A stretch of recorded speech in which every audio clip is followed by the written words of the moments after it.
একদম সত্যি কথা বলছেন, দেশে আসলে ছেলের অভাব নাই, ছেলের অভাব নাই, কিন্তু ভালো ছেলের অভাব আছে।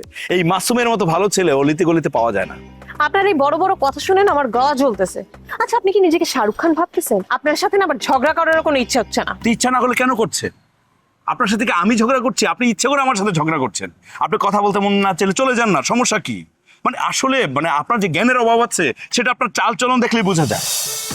আমি না বুঝতে পেরেছি, আমি বুঝতে পেরেছি আপনার সমস্যাটা কোথায়। একটা কাজ করেন, আপনি আমার সাথে চলেন, আপনাকে আমি আমার হাসপাতালে নিয়ে যাবো। আমি শিওর যে আপনি মানসিক রোগে ভুগছেন। আপনি আমার উপকার করেছিলেন না, তার বিনিময়ে আপনাকে আমি একটা স্পেশালিস্ট দেখাই দেবো। চল। এই উপকারটার দরকার নেই, আমি আপনার কাছে কোনো উপকার চাচ্ছি না। আপনি দয়া করে আমার সামনে থেকে জানতো, মানে আপনার চেহারাটা দেখতে না আমার বিরক্ত লাগছে। এই রিমঝিমকে দেখে আপনার বিরক্ত লাগতেছে? তাহলে এটা প্রমাণই হয়ে গেল আসলে আপনার মাথায় সিট আছে। আপনি আর দেরি করেন না, চলেন আমার সাথে, আপনাকে ভালো ডাক্তার দেখাবো। আপনার সিমটম খুবই সিভিয়ার। উফ, এক কাজ করেন তো, আগে আপনি নিজেকে দেখান, ভালো একটা ডাক্তার দেখান। আমার মনে হয় আপনি ম্যাড হয়ে গেছেন। কে আপনাকে আই লাভ ইউ লিখছে? সেই ছেলের নাম মাসুম, আমার নাম মাসুম, দুইটা তালগোল পাকায় ফেলছেন। আসলে আপনার মাথার না পুরাই গেছে, আপনি অচল হয়ে গেছেন, বুঝছেন? আমার ফ্যামিলি মেম্বাররা না ঢাকায় নাই।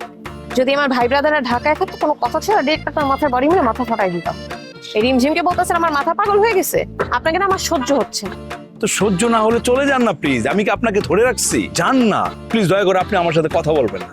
এরপর যদি কথা বলেন না, আমি কিন্তু আপনার সাথে অমানুষের মতো আচরণ করবো। প্লিজ যান তো। আপনি আমাকে অপমান করবেন, অমানুষের মতো অপমান করবেন? আচ্ছা, আমাকে অপমান করে আপনি সেটা হজম করতে পারবেন তো? দেখেন, এখনো পৃথিবীর খেলা কি জিনিস সেটা জানেন না, দেখেন নাই, বোঝেন নাই, এখনো মায়ের কোলেই আছে। আমি যাচ্ছি, কিন্তু যাওয়ার আগে বলতে চাই আমাকে আর একটা কিচ্ছু লিখবেন না। উফ আল্লাহ, আবার সে একই কথা। এই শুনুন, আমি জীবনও কিচ্ছু লিখবো না, আর দয়া করে আপনাকে বলছি আপনিও জীবনে কিচ্ছু লিখবেন না প্লিজ। মাথা খারাপ আমার? হ্যাঁ, আপনি এই রিমঝিমকে এখনো চিনেন না। আমার বয়ফ্রেন্ডকে দেখলে আপনি ফেইন্ট হয়ে এখানেই পড়ে যাবেন। আর হয়েছে, শোনেন, যারা দেখলে ফেইন্ট হবো, পাগল হয়ে যাবো, তারা দেখতে চাই না। দয়া করে দেখাবেন না। আসছে ফাইজলাম। আচ্ছা, এই মেসেজগুলো যদি মাসুম না লেখে তাহলে কে লিখলো? সব ফাউল কথা।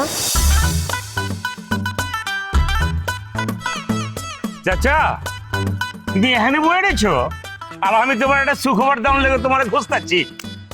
কি হ্যাঁ, তুই আমার সুখবর দিবি? জিন্দিগি ভর তো দুঃখের খবর ছাড়া আর কিছু দিলি না। তো করছসটা কি, বিয়া করছস নি? হা হা, বালা বালা।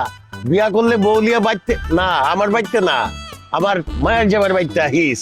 আমি তখন হনেই থাকি, বলতে গেলে গড শ্বশুর। চাচা, তোমার কি বুদ্ধি শুদ্ধি কমে গেছে? আমি বিয়ে করলে তুমি জানবা না? তোমারে ফলা আমি বিয়ে করবো, আমার কি পাগলা কুত্তা কামড়াইছে? এই পরিবারের একমাত্র পোলা হইতেছে আমি।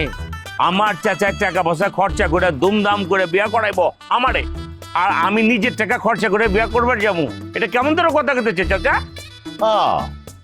তার মানে হইলো তুই বিয়া করছ নাই? তো সুখবর কইলি যে, কি সুখবর লিয়াইছস? ফুলমতি খালারে পুলিশে ধরাই দিয়েছি। আমার চাচার লোকে গাদ্দারি করছে ওই মহিলা।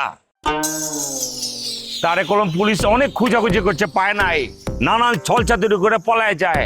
আমি করছি কি, অনেক কষ্টে ঠিকঠাক মতো করে সন্ধান দিয়ে ধরাই দিচ্ছি।